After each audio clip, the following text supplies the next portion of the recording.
So making the most out of life entails knowing and choosing what really matter. Ano ba talaga ang mahalaga? Unang-una, maliliit na bagay. Sabi nga natin, God is in the details.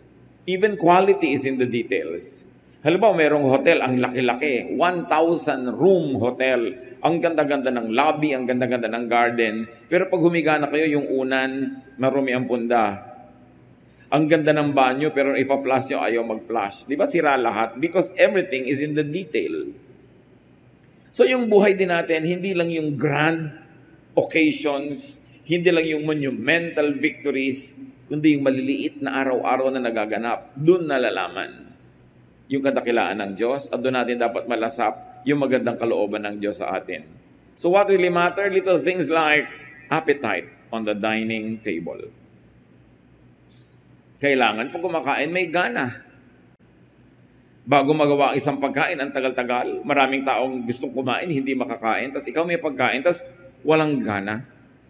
Hindi nakakain o kinain man lang, hindi nasarapan. Ecclesiastes 5:18, what is the best thing to do in the short life that God has given us? I think we should enjoy eating, drinking, and working hard. This is what God intends for us to do. So here is a Solomonic prescription. What you should do in life, eat, drink, work. Buti na lang, nilinaw niya na dapat may work. Dapat balanced.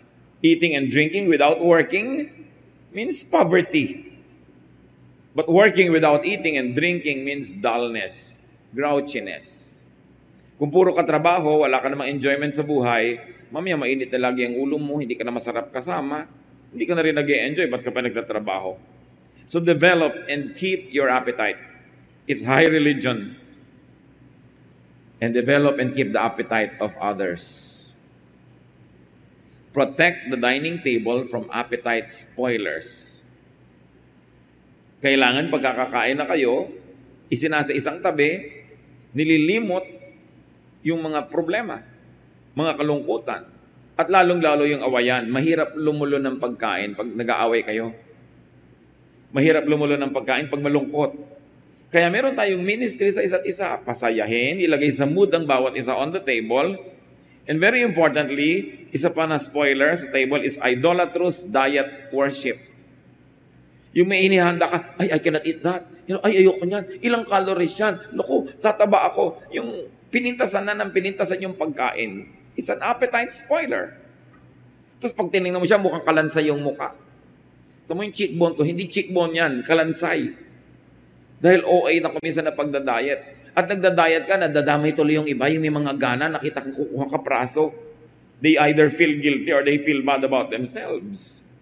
Kaya kung magdadiet din lang kayo, hindi kayo kakaing mabuti, huwag na lang kayong dumalo. Spoiler kayo doon sa mga gustong kumain.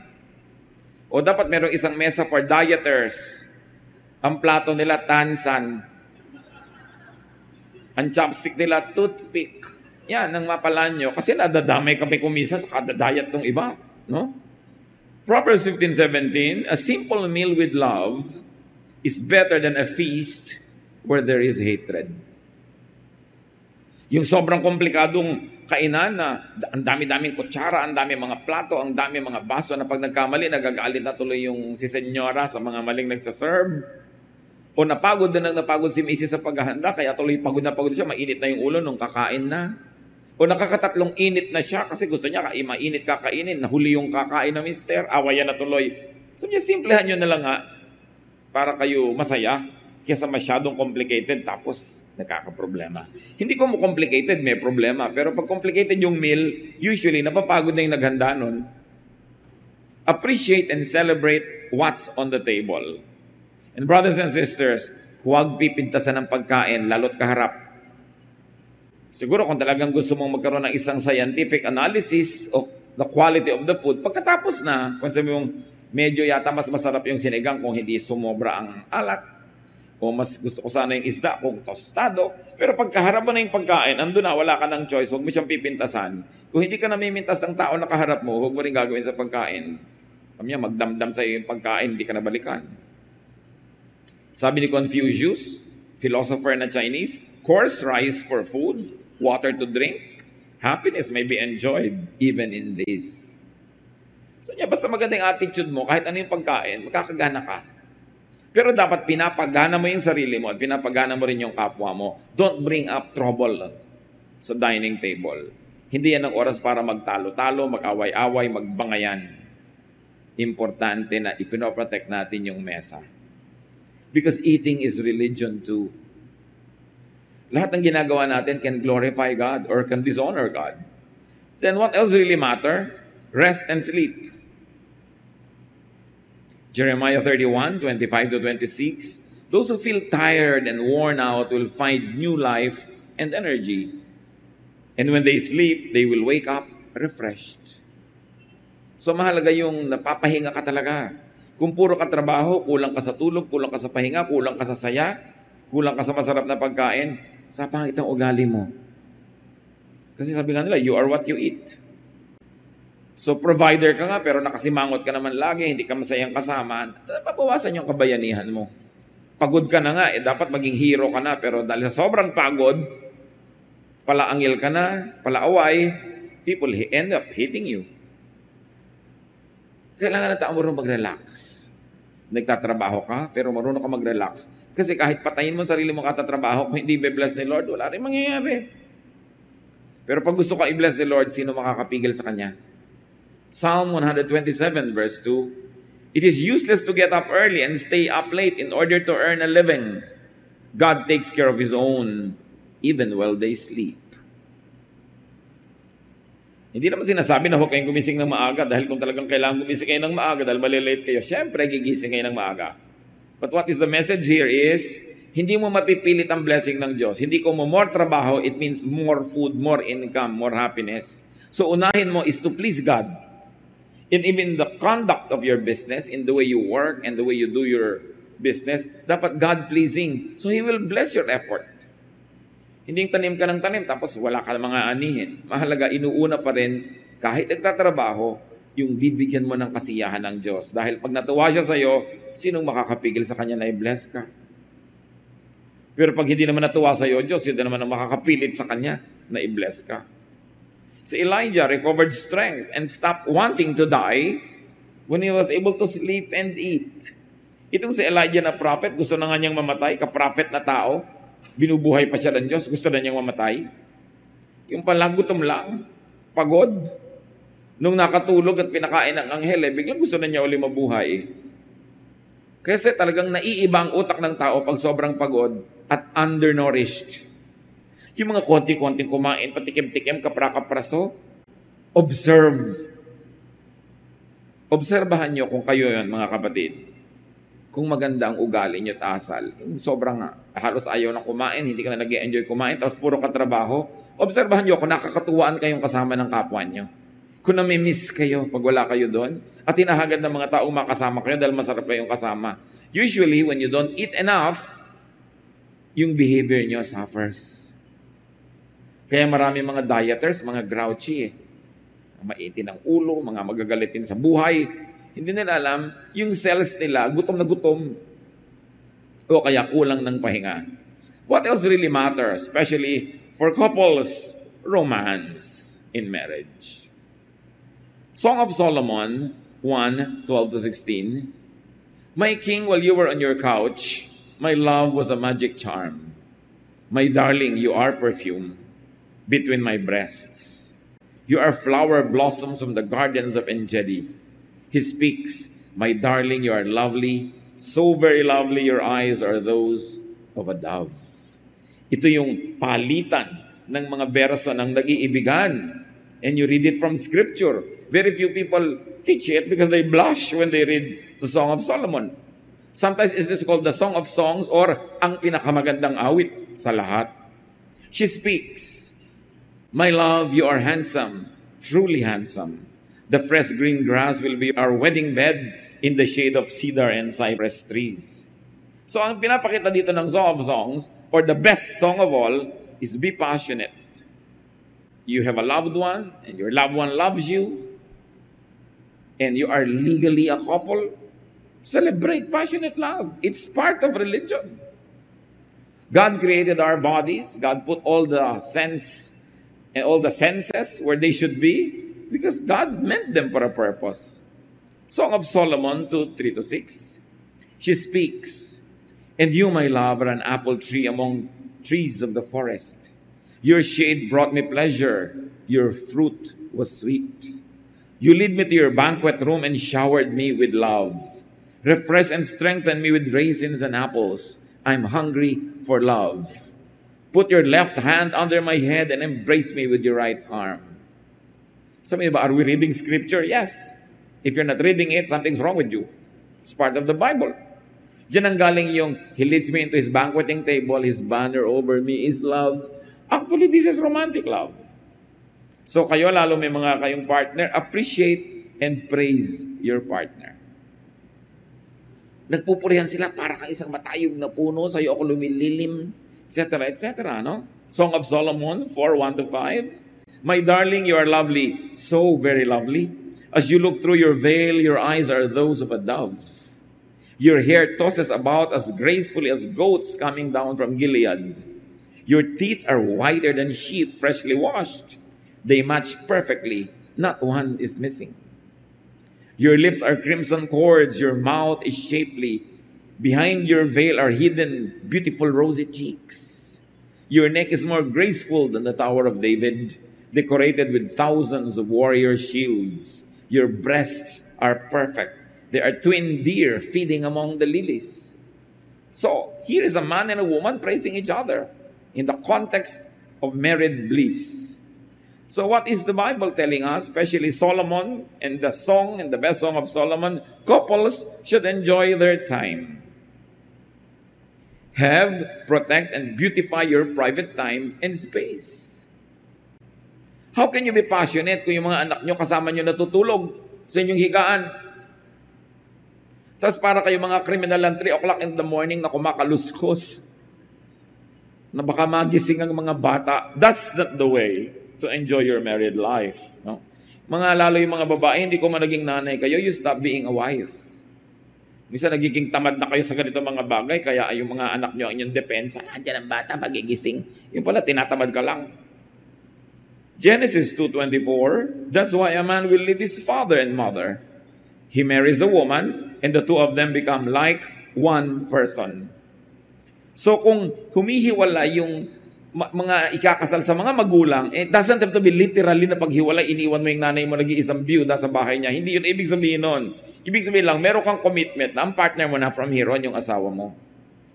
Ganon din sa anak. Nakahiwalay ka rin. Ang number one mong priority, asawa mo. Huwag kayong malilito kahit kailan kung sinong priority nyo, because you are one with your partner, not with your mother, not with your son or daughter. Yun ang priority. Partners shall enjoy oneness. Ecclesiastes 9:9, "Life is short, and you love your wife, so enjoy being with her." That is what you are supposed to do as you struggle through life on this earth. Kaya napakalaking hamon sa atin yung OFW phenomenon. Hindi natin sinisisi mga kababayan natin na kailangan maghanap buhay, pero hindi dapat matagal magkahiwalay. Kasi ang payo ni Solomon, enjoy life with your wife or your husband, of course. Deuteronomy 24:5, "If a man and a woman have been married less than 1 year, he must not be sent off to war or sent away to do forced labor. He must be allowed to stay home for a year and be happy with his wife." Can you imagine sa batas ng Old Testament, pag bagong kasal ang lalaki, 1 taong exempted sa army, sa military service, at kahit forced labor, hindi siya dapat mapagod. Isang bagay lang ang dapat niyang ikarir. To be happy with his wife. And this is a glorified situation that couples should always bring back to life. Israelite army men were exempted from service for 1 year after their wedding. 1 Corinthians 7:3-5, thousands of years later, the same thing will echo. Husbands and wives should be fair with each other about having sex. A wife belongs to her husband instead of to herself. And a husband belongs to his wife instead of to himself. So don't refuse sex to each other unless you agree not to have sex for a little while in order to spend them and time in prayer. Then Satan won't be able to tempt you because of your lack of self-control. So ano tinuturo dito? Kahit napaka-conservative na si Paul, sabi niya, may asawa ka, ang katawan mo, Sa pag-aari yun ng asawa mo. At yung katawan niya, pag-aari mo rin. So dapat walang nakikiambus dyan, walang nakikisingit, nakikihiram-hiram. At meron siyang right to you. So kung hindi kayo magkakaroon ng pagtatalik, kailangan may agreement kayo. O sige, 1 week lang kasi magpe-pray tayo. At pagkatapos, wakasan nyo agad yung prayer time na yun o fasting time and go back to each other so Satan won't be able to tempt you. What do we get here? Satisfying one's partner is a spiritual duty and a physical privilege. Na kahit ayaw mo, tinatamad ka, pagod ka, kailangan meron kang sense of duty to your partner. So huwag mo sobrang pagurin ng sarili mo. Magreserba ka ng energy para sa iyong mahal sa buhay. What else really matter? Enjoy what is at hand. Enjoy what is available. Ecclesiastes 9:9, life is short and you love your wife, so enjoy being with her. Sa mga iksi-iksi ng buhay, kailangan samantalahin nyo yan.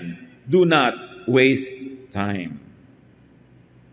Hindi yung ang tagal-tagal na hindi kayo nagmamahalan o kaya naging malamig kayo sa isa't isa, naghiwalay pa kayo matagal. Sayang ang panahon. Aalis-alis ka pa sa asawa mo, pagtanda mo rin at may sakit ka, babalik-balik ka rin. Sayang ang panahon. Huwag ka nalang umalis.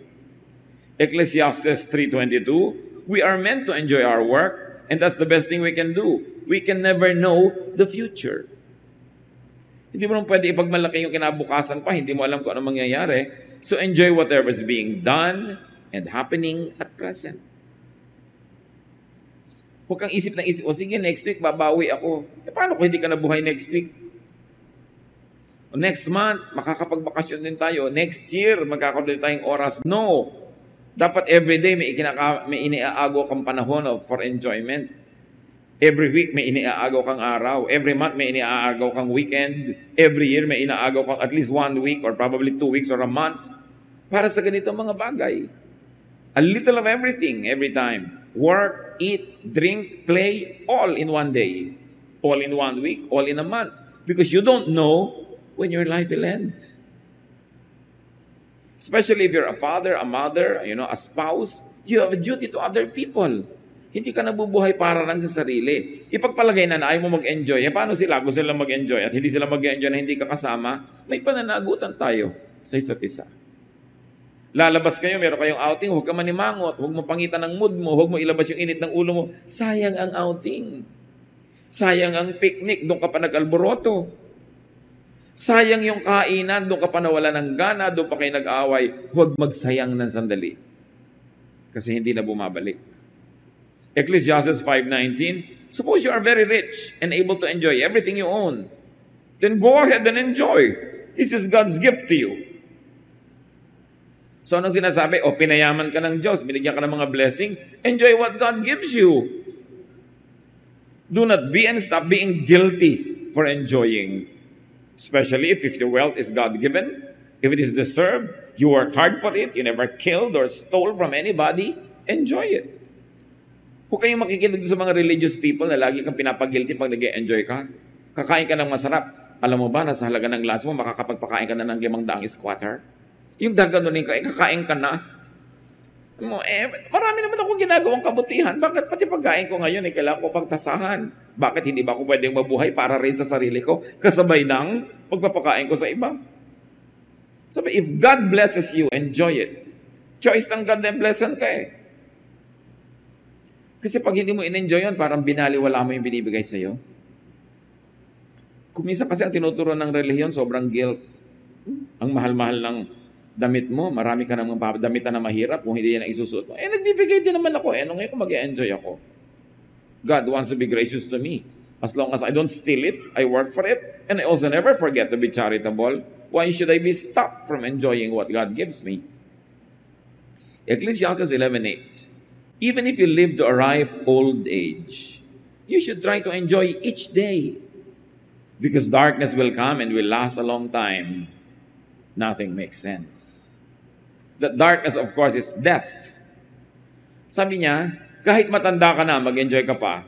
Hindi yung matanda na ako. Ano ngayon kung matanda na kayo? Mag-enjoy ka pa, sabi ko noon. Huwag kang mag-alala, death will come and you will stay dead for long. You have all the time to be dead. So huwag mo i-fast forward. Huwag kang magmadali, buhay ka pa. Ang Diyos sa kanyang walang hanggang karunungan ay nagpapasyang buhay ka pa, therefore mabuhay ka. Nobody is too young.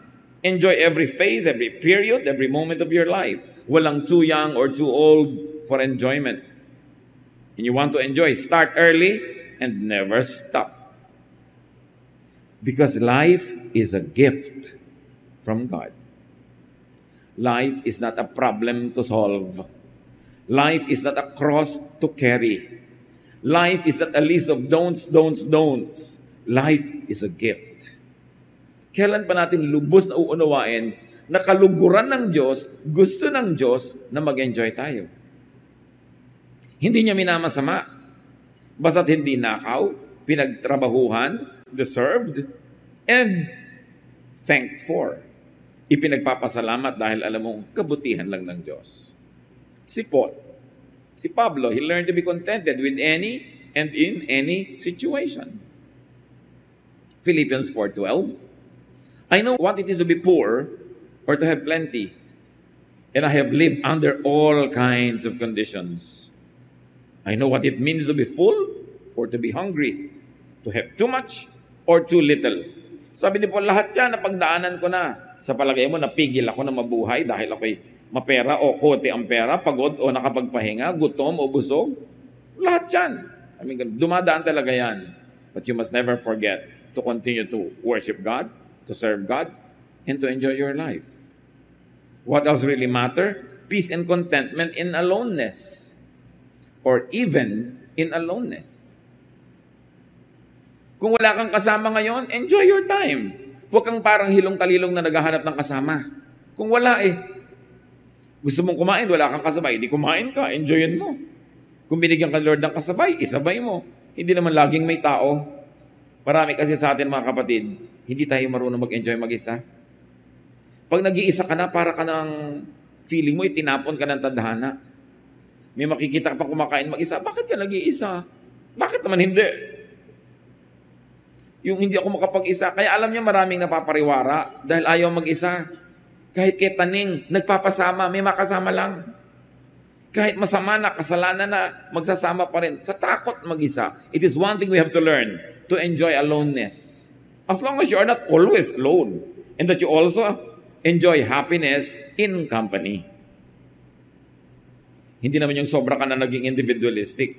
Enjoy parties, weddings, banquets, fellowships. Jesus did. Pag binasa yung New Testament, lagi siyang nasa mga handaan, kainan, wedding.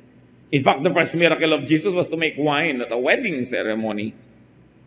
So, nakita niyo kung ano yun? Iisipin mo, ang pinakaunang himala dapat ni Jesus, nagpagalig ng libu-libong pilay? Nagbigay ng padingin sa mga bulag? Hindi. Gumawa ng alak. Para matuloy yung kasiyahan ng wedding. Hindi ito yung alak na nakakalasing. Ito yung alak na nagpapasarap ng kain, nakasabay sa hapagkainan. You might think it's not profound enough. You might think it's too trivial for the Son of God to make His first miracle this way. But that's a statement. That is precisely the statement. That Jesus is saying, the daily, mundane items of day-to-day life is not too small to merit a miracle. That life is made up not of great moments, which could only be few, but life is made up of many days put end to end. That's why those days must count. Those days must be celebrated. So the Father in the New Testament throws a party when the prodigal son returns. When your prodigal son returns, what do? Yung naglalayas mong anak, yung suwail mong anak, pag uuwi, anong sasalubong? Sermon. Anong sasalubong? Pagalit, baka bugbog. Itong tatay na ito, matapoy lustay ng anak yung kanyang pera, naghirap, bumalik, he throws a party. Luke 15:25-26, the older son had been out in the field, but when he came near the house, he heard the music and dancing. So he called one of the servants over and asked, "What's going on here?" Sabi, nagparty po ang tatay nyo dahil umuwi yung kapatid nyo naglayas. Luke 15:28, the older brother got so angry that he would not even go into the house. Spoiler, may party, ayaw sumama. At doon niya ibunilalas lahat yung sama niya ng loob. Don't be a complainer. Don't be a spoiler just because or because you work hard. Pag tinignan niyo, yung anak na isa, mahilig gumastos, masayahin, mahilig mag-party, dalustay ang pera. Ito ng isa, trabaho ng trabaho. Ang dami palang sama ng loob na binubunton, iniipon. Tapos bigla niya sinumbatan yung tatay niya. Ako lagi nagtatrabaho, hindi ako gumagastos, lagi ako nandito, hindi mo niyo ako pinagpa-party. Sabi ng tatay niya, sino may sabi sa'yo hindi ka mag-party? Akala mo kanya kung sinong uliran na taong tipid ng tipid, trabaho ng trabaho, yung pala isusumbat mo lang sa akin yan. And hindi ba obvious mga kapatid na mas malapit yung loob ng ama doon sa isang anak na kahit alibugha, siguro masarap kasama. Siyempre hindi naman siya ibinigay din sa Bible parang model Pero ang point lang, meron din siyang magandang ugali. Masarap siyang kasama. Itong isa, ang sipag-sipag nga, kita ng pera, pero nakakainis kasama. Nanunumbat pa. So, hindi siya pala nag-enjoy sa buhay. What else matters in life? Contentment even in times of want.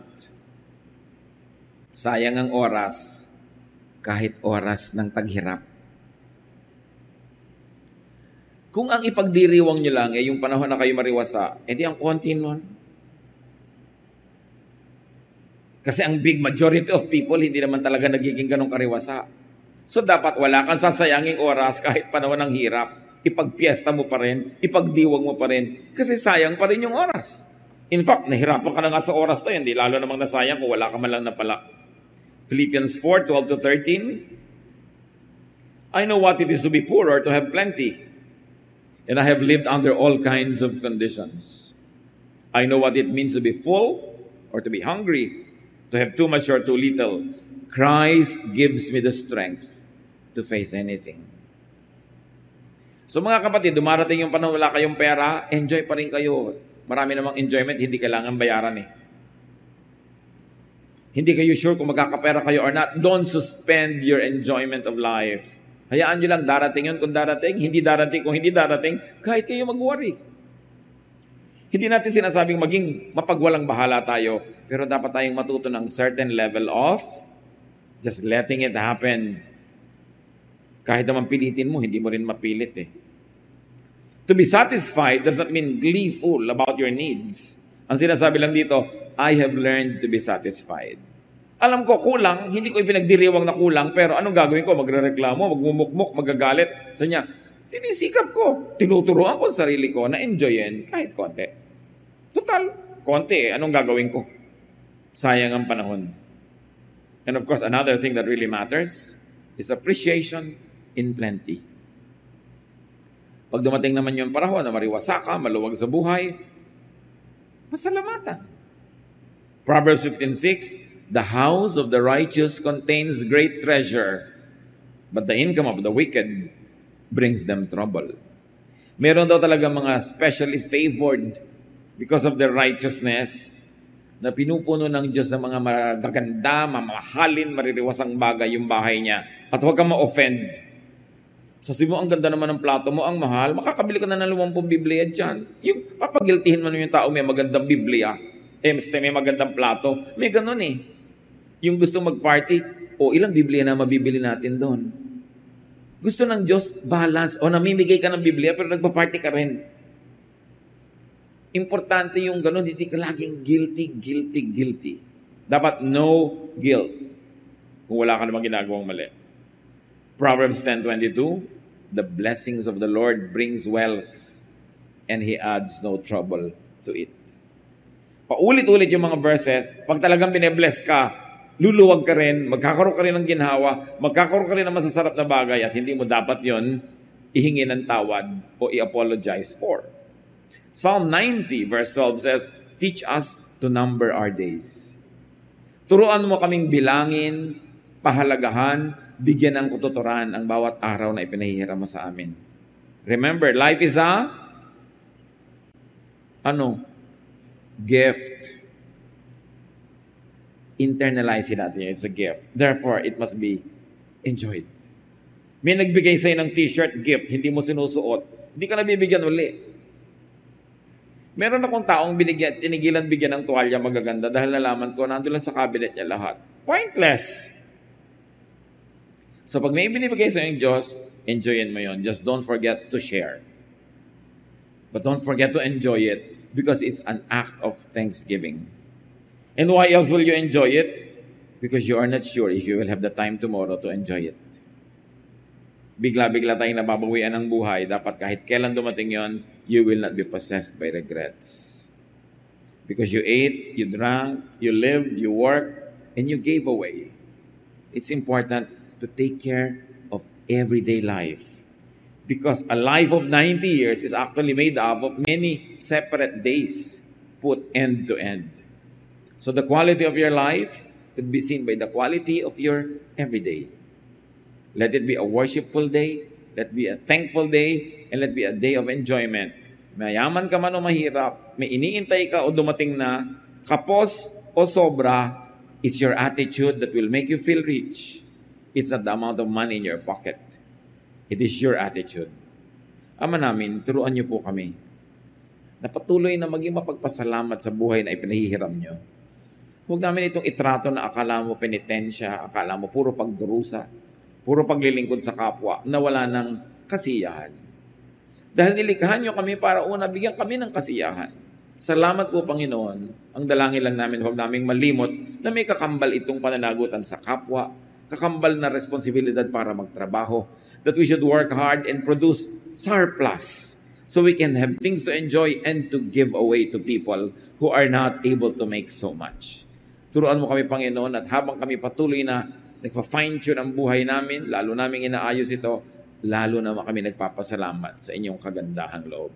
Pagbulay-bulayan natin, mga kapatid, sumandali ang personal applications ng mga katotohanan na ito.